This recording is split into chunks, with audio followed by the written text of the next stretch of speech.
Europe 1. Une nouvelle semaine commence pour l'exécutif, une semaine qui ressemble bien aux précédentes. Toujours dans l'attente de la validation par le Conseil constitutionnel, le texte sur la réforme sur les retraites va connaître une nouvelle journée de contestation mardi.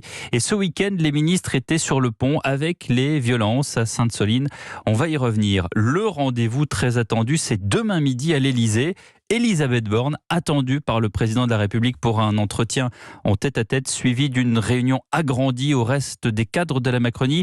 Que signifie ce rendez-vous, Arthur Delaborde ? Eh bien, c'est une sorte de cellule de crise qui va se tenir demain à l'Élysée. Si le déjeuner prévu entre Emmanuel Macron et Elisabeth Borne est assez classique, puisqu'il y en a un tous les lundis, beaucoup moins fréquent, les deux têtes de l'exécutif seront ensuite rejoints à 13h15 par les principaux chefs de la majorité.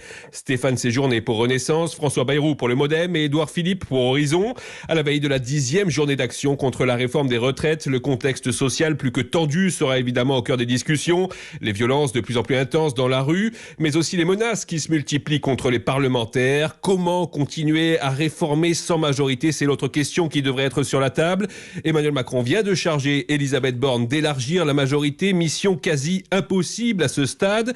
L'exécutif réfléchit aussi à une autre manière de gouverner, moins de lois et plus de décrets, ce qui permettrait de se passer dans la mesure du possible de vote au Parlement. Merci Arthur Delaborde du service politique d'Europe 1 et le porte-parole du gouvernement Olivier Véran précise ce matin qu'il n'y aura pas de retraite dans les réformes.